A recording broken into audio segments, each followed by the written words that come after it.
Good morning, Philadelphia, and welcome to another great edition of Race on Main Street. And before we get started, I want to remind you all to go to www.raceonmain.com. Well, fifth take's the charm, right? I guess so. We'll tell them about the show. The show's great. We have a terrific guest on who's going to talk all about your computer needs and helping keeping your computer and computer systems up and running. Maintenance free by being proactive. Yep. Dean Alexander from Alexander's Computer Service. He's going to tell us all about that. We're also going to talk about the Zika virus, which is something that Main Street is talking about right now, and 3 cool things that actually exist. Yeah, technology pieces, and I actually have a 4th.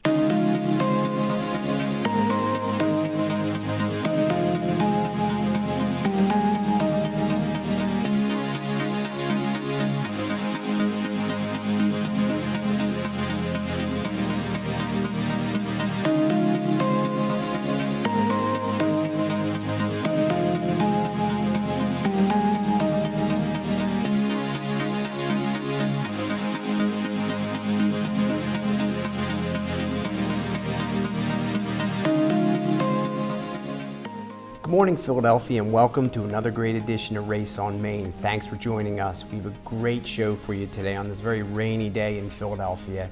We have Dean Alexander, who spends almost all of his professional life keeping our lives, or making our lives a little bit easier by keeping our computer systems and networks running. So we're very fortunate to have him here. He's got a great story. We'll be with Dean shortly, but before we get started, I need to introduce my co-host and brother, The side help? Side help, business partner, and all things in between. Say my name. Stuart Race, my brother Stuart, to the Thank show. How are you? I'm well. You look tired. I am a little tired. What's going on? Just tired, late reading. Oh. You know how I read most nights? Yeah, most nights. What are you reading these days? You know what I'm reading. I know what you're reading. I want you to say it. I'm not going to say it. Okay. Well, if you're not, Okay, not confident all right. I'm enough. confident enough to say it. So, but I'll say it. But I have to give a little bit of backstory. Okay. So I come. Show. Okay. I'm glad that you heard Stu say this is my show. So I come downstairs in home one day, and so on our dining room table is the book 50 Shades of Grey, right? Mm-hmm. So I've heard a ton of stuff about this, but I really don't know much about it. So Joanne had been reading it. One of our neighbors had given it to her, and it's dog-eared, maybe 30 pages in, and it looks like it's just kind of pushed aside. Mm-hmm. So I picked it up. I figured, let me start reading it. So it's, by the way, awful. Okay, or I thought it was awful. So hey, I got to tell the truth, right? I didn't like it, not my taste. So I figure, well, I'm going to finish the first book. There's several others. There's a whole series of them, and and my mother-in-law says, "Oh no, it gets great." So I was up late last night reading through the second book. So I read the first. So the first was not great. Not great for me at all. Then I hear it's going to get really good, and I'm like 3/4 of the way. Still the second not there book, yet. Not good at all, and I think I'm going to abandon. Might be time to, yeah. It's time to jump ship. It's over. So, but there's got to be a book about vampires out there that you haven't read yet. I've read some books about vampires. that might be, more to your liking. You know what? I have actually. Mom bought it for me. The Caine Mutiny, which is sitting right next to my bed. One of my favorites. Yeah. So about the strawberries. I'm going to. I don't know anything about it other than she said it's a great story. So yeah, and a great movie also. So after you finish the book, you get the movie. I don't usually do that, but we'll see. Humphrey Bogart, in a great performance. Yeah. All right. Maybe I will. So I'll see. get through the book. Put the Shades of Grey thing. It's gone. Yeah. It's gone. Good. So my embarrassing moment of that, which everybody has teased me about, including you, I'm just going to leave it out there. So. It's the concussion, probably. I have an excuse, but it's his fault. It's all about the concussion. So anyway, on to something really scary. The Zika virus is what. Now I know that this is going to show in the summer, right? When it's really probably we will have ramped up into total terror. That's right. By that time. First of all, we got to get some myths taken care of here. This is transmitted entirely and only from mosquito bites. Right. You cannot have it sneezed onto you. Right. Or pick up someone's glass, and it just doesn't work that way. Okay. So you're good there. It is really only susceptible. We're still talking about the spread, actually. Right. Pregnant women sometimes give it to their unborn children. Right. They Okay. can. They can. It's not a given, but it can happen. Right, and the risk demographic exists only where these mosquitoes live, because it's a certain kind of mosquito. It's not every Right. kind of mosquito. Right. Now, they do live in the United States, so we're in the risk demographic. And of course, if you haven't had it already, now that's a key thing, because the symptoms are a mild fever, Right. a little bit of rash, maybe some joint pain, and pink eye. So you Okay. could have had it years ago. We've all had it, is the point, okay? We've pretty much all had it. People usually don't get sick enough to even go to the hospital. And I know how to get rid of it. How do you get rid of it? Well, it's not, you can't do it medically, okay? And we've talked about this. We have to reintroduce more bats into the population. Well, that's a to problem. eat the insects. I remember and that's a whole other thing. it's a whole other thing, and it's a big deal. And so I've actually looked into this, because when we first moved into our house, Olivia's 10, a little bit more. So she was a little bit less than 1. So we've been there about a decade. We would go out at night, walk the dog, and bats everywhere. And 5 years later, no bats. bats. And an incredible amount of mosquitoes, bugs, everything all over the place. Yes. So and it's because of this other That bacterial sickness infection, or whatever the right, case that was. they- Sure. right. The thing with Zika is there is no vaccine. right. You treat the symptoms. The big thing that's causing everyone to go crazy over it is it's called microcephaly, which when the pregnant mom introduces it into the fetus situation, the baby can be born, or there seems to be a correlation, although they have not yet. Said that it's a result It's a of- causation. Right. It's not a causation that this microcephaly thing, when a pregnant woman is bitten by a Zika mosquito, can create microcephaly in the baby. So given that And type actually, one other thing, I think you mentioned Guillain-Barré syndrome, which I know somebody who had. it's in the notes. Yeah, Yes. yeah. That's pretty significant. Yes. Oh, absolutely. And I don't want to. No, I know. I don't want to lessen that in any way. But the thing that's getting all the press Is that? is this microcephaly Right. thing. But again, we're talking about something that appears to be correlative, but has not. The CDC is all over Right. the fact that there is no the causation has not been proven here. So Right. obviously this is going to be a thing that stays in the news.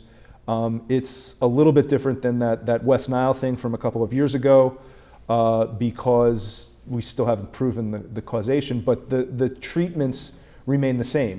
Get rid of the standing water, on your Right. on your property. Get rid of things that bring mosquitoes. That bring mosquitoes, Yeah. right? And that's actually your thing about reintroducing bats or getting the bats Yeah, well. you so can that they actually order bat houses with bats. we'll have to, Hang them we'll up have in to- your trees. We'll have to I have looked them. into it, There you but go. I don't have a good. You like, do good- weird things. It's not weird. I'm tired No, of getting look, bitten up by mosquitoes. More people should.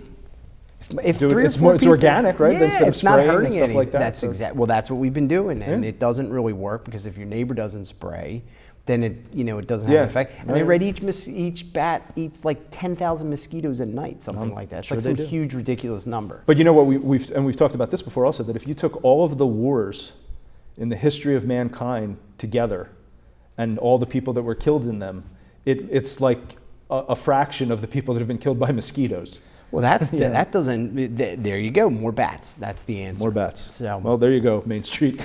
More Go bats. Look at, you can call any of the local universities and call into the departments that deal with that. They'll give you a great education about it. That's No what I problem. did. I called Penn State. Well, there you go. Yeah, they were helpful.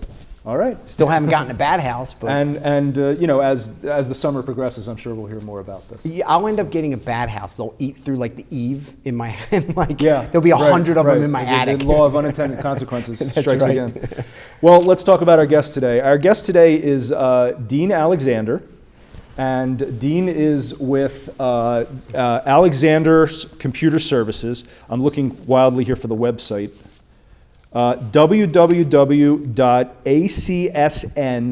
www.acsnwpa.com. I'll say that again.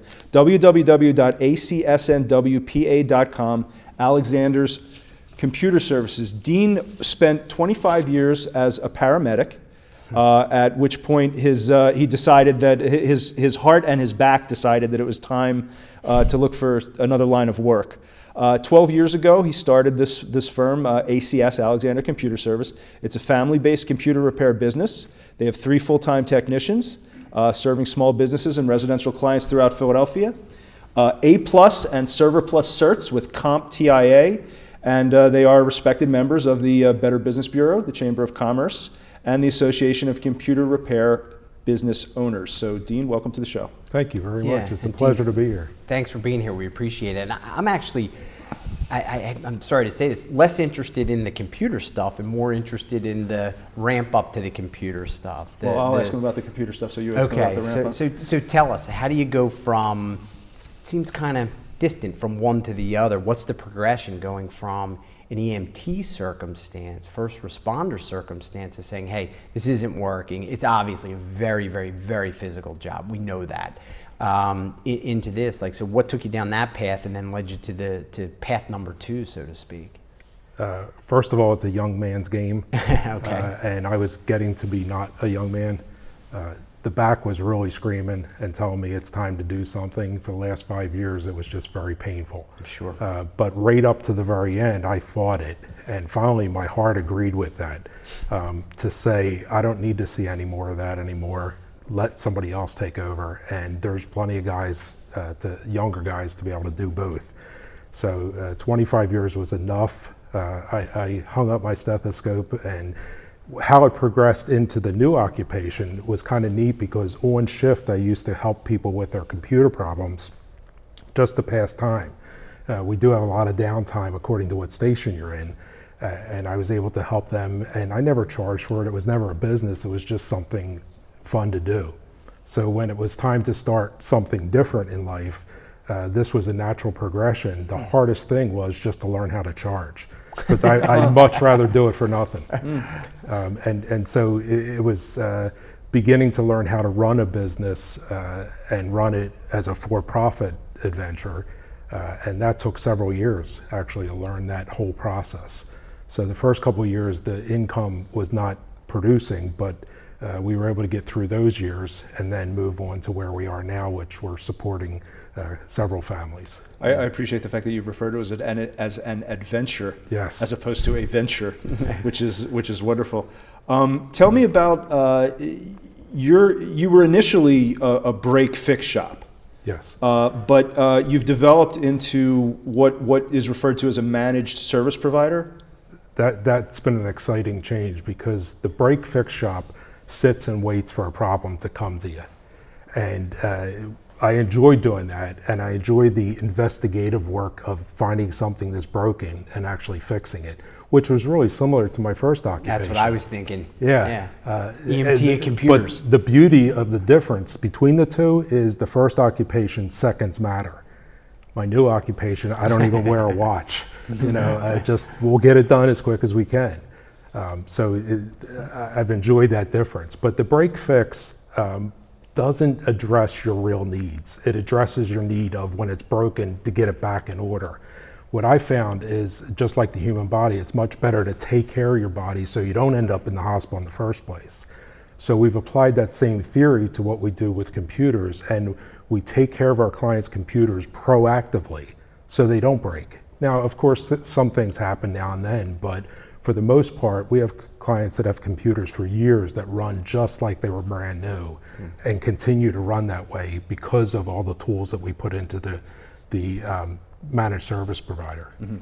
And how do you watch over it? Like, what's the protocol for, you come in, you meet a new client, whether it's maybe an individual consumer, a business, whatever the case may be. How do you go about, what do you do? Like, how does it get set up? Because I think most folks, if I had to guess, are thinking like, oh, well, I open up my computer, I set it up, it's good, and then all of a sudden something happens to it, and then that's when they look for help. They give us a call. Yeah, That's exactly. the break fix event. That's it. So if we can get it before it gets out of the box, and we have most of our clients trained now to not open the box. If we can get it at that moment, we set up parameters within that computer so that they can't hurt it. Of course, the mouse is mightier than anything. Sure. But for the most part, we take out the junk that will only hurt them, that the manufacturers put in. We put in protective tools. We put in monitoring tools that monitor the activity of the computer 24/7. So as soon as there's a problem, we also have resolution tools that are in there that a problem arises, the resolution tool fixes it, and we just get a report at the end of the day that said it fixed this many computers with this many problems. If it's not able to fix, I'm sorry, is that something that like happens behind the scenes? Like Yeah. the user All- might not even know it's taking place? all transparent. Yeah, and so the user could have a serious problem, the problem's resolved, and they never even know it, other than at the end of the month, I might give them a call to say, you've had this problem, we're going to keep an eye on it, but it might be where the computer's starting to show its age. But Sounds nice. it really is. It keeps them from having to worry about their computers because they know we're on top of it, we're watching it. But if it is a problem that cannot be resolved immediately, I get an alert on my phone, a text message that says, your computer has this problem and I have to get to it. So we'll respond to it that way. And particularly for the small business clients that we oversee their computers, it could mean something very serious, as far as them being able to perform their activities in their business. So we might be calling them or meeting them in the parking lot as they pull in the morning saying, Right. I got to walk in with you, you got a problem in there. So, Yeah, it's really fun when we get to do I that. can imagine. so it's not that you get the idea that I sign up for a managed service situation, and that means you're going to be like on site like once a month or something like that. It goes beyond that. It's actually the computer doing the diagnostic itself, telling you, and literally I may not even know that I have a problem. Correct. Yep. We call it remote monitoring and management, and it's very high tech as far as the number of things. It's in the hundreds that it's actually monitoring for each individual computer system. That's fantastic. The question that I have is that sort of relates to that, because I had an issue with an old assistant that you probably don't even remember, that they were doing lots of things that were not work related. Like a lot, not just a little. I get it. You want to check your personal email, Facebook, depending on the business, will allow it, disallow it, whatever. Do you do any monitoring to monitor over what folks at a company are actually doing and then get reports on that as well that can be reported back to a business owner, that kind of stuff for like a safety reason? Because if somebody's tapping into things that can potentially create problems, that's not so good. We have the capability to do that type of monitoring. If it's Facebook kind of things, a lot of companies now are shutting down Facebook from coming in their building, and we do that for them because Facebook is just becoming so lethal, with productivity. It's up to 50% productivity loss for the average small business now because of Facebook. So some places are just saying enough. But as far as the bad behavior of downloading programs, that we automatically can monitor, and we do that proactively. So that's all part of this Correct. remote access monitoring that goes on every day. Yes. Yeah. Wow. So tell me about remote repair. That's something that I'm interested in because I'm have grown up in the break fix kind of situation. So the idea of calling the computer guy and saying, well, It's I'll be broken. there. It's broken, and then getting I can get there on Thursday. Okay, so tell me about remote repair. That seems to be something that's really something that you guys are expert in.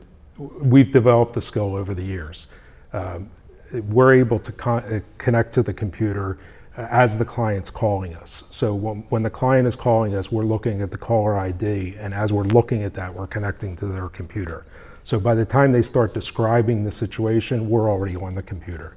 And we're saying, okay, I'm coming on with you, is that okay? And we're looking at their computer and we're fixing it as they're initially talking.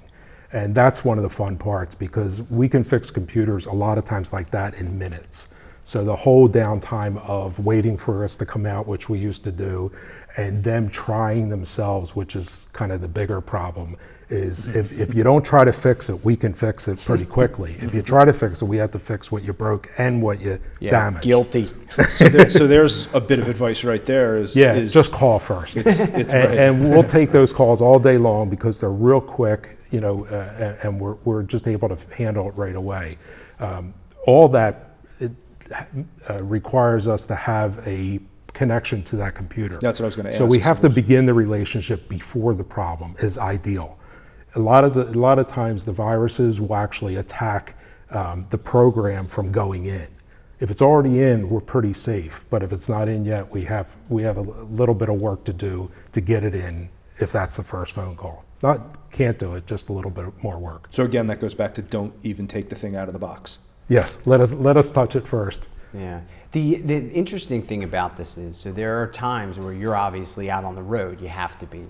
There's somebody else at the, what I'm gonna call the command center. So it's not just you, there's more to all of this than just one guy with a tool, a keyboard, whatever. There's a group of you that are handling these kinds of things. Like, so how does that all work? Are you the outside guy and there's like a guy sitting at like I picture like Captain Kirk chair, you know? I'm the guy that goes to the lunch meetings. That's the guy to be. No, there's three of us full time. As you mentioned, we're family based. My wife and my son-in-law are the three full-time techs, and most of the time one of us is in the office during our office hours. There is a rare occurrence where we're all out on emergency, site visits, but that's really rare these days. However, even from my cell phone right now, I could be repairing one of our clients' computers. We have it set so that we can use mobile technology for remote access. So if I'm on the highway and you're having a real problem, I can pull over to the side of the road and just dial into your computer and handle it that way. Wonderful. It's great. So tell us about, let's get into the whole, growing the business kind of situation. You've been in this business now for 12 years. You came from a completely different industry. How do you grow a business like this? What's your take on it? Right now, we're looking to grow more in quality than quantity. I would love, to be able to help more people, and we're all about that, regardless of what we can do for them. If somebody calls, we do everything we can to help them. But in order to be able to do that and continue to do that for more people, we have to find how we can do what we do currently well and refine it. And that's really what the remote monitoring, the more we can use technology to kind of do the easy work for us, the more we can focus ourselves on the harder task. So a lot of what we're doing in even right now this year, we have a plan to automate some more of our work.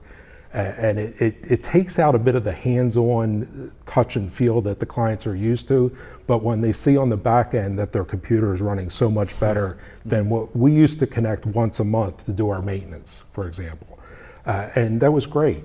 But once a month now, because the internet is just so polluted, is not enough. So with our remote monitoring and management tools, we're able to connect every day and actually do tune-ups on a daily basis instead of monthly.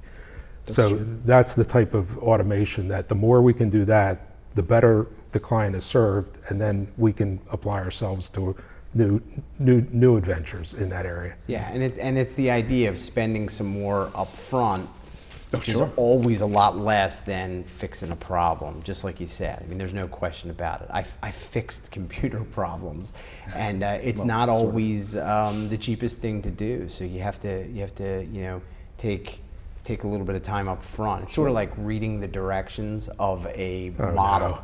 No. So that's not. This is guys here now. We're talking. Yeah. So my first move on a model is to throw the instructions away and then just try to figure it out what the remaining parts are for. So it's not usually the best way to make a model. Probably not. Same thing with a computer. It reminds me of the same thing. Can you expand on that? I'm gonna go off book now. So get ready. Here we go. You said the internet is so polluted. How did that happen? like how can we, is that genie just out of the bottle? I mean, can we fix that? No, it's too profitable. There is Profitable. way too much money involved in hacking and viruses and all the damage that can do, that as long as those guys are getting paid, which they're getting paid very well, the internet will always have problems. It's migrated into Facebook now. You can easily get problems, on Facebook with the different videos, the different things you click on. So it's no longer just those sites that we all used to know, stay away from. It's the sites that everybody's going to. Some of my own websites have been polluted. Really? Yeah, they've hacked onto the website and I've had to clean it up. How about that? Yeah. So tell us about backups. Well, that's a great segue, because if you don't have backups and you get certain viruses, you're out of business. If you depend on your data and your data is your lifeblood for your business, and you suddenly have, for example, the crypto virus, all your data is locked and you don't have the key. And if you want to try to pay the ransomware, you may or may not get the key after you pay the money, to the thieves. But what we try to do is always have a clear copy of your data stored off-site, so that when you get the virus, we still have a spare copy to be able to put your business right back in order. For the residential market, we try to keep that very affordable and just do the data itself. Your files, your pictures, people have a lot of investment and time and archiving of that information. So we make a copy every night. We validate the copy in the morning, so we know that we're getting everything that we promised to get for them. The business is a little different, and that's where you mentioned the expense involved. The business have to pony up a little bit more, because we actually have a live copy of their entire server in the building. And that's, their server could fry, and we can get them back up in minutes using this, we'll say backup server, for lack of a better description. Mm-hmm. But we also take that whole image and once a night throw that up on a cloud. So even if the building melts, we can put them back in service within 24 hours. I have a client whose building melted. There was a fire in their server room, and wow, it was not easy. They had an APC battery backup that they think shorted out or something, and it caused the fire accidentally. Nobody, sometimes it happens. And it sounds like this is a backup for a backup with the cloud and everything. Right, yeah, right. You have to have it out of the building. And but they didn't at the time. This was like maybe 5 or 6 years ago, where cloud-based stuff was a little bit less, prevalent as it is right now. It's not as and less trusted. That's right. Yeah. That's exactly it. Now it's a lot more trusted. You're right. You're actually better off in the cloud with your data than on a pen drive in a secretary's pocketbook walking out the building. Remember those days? Yeah. Well, Dean, I got to tell you, we're going to have to do another show at some point, because I would love that. We're actually running out of time. Yeah, I want to hear more. And it was, and this stuff is so interesting and so important on such a fundamental level to for everybody. Yeah.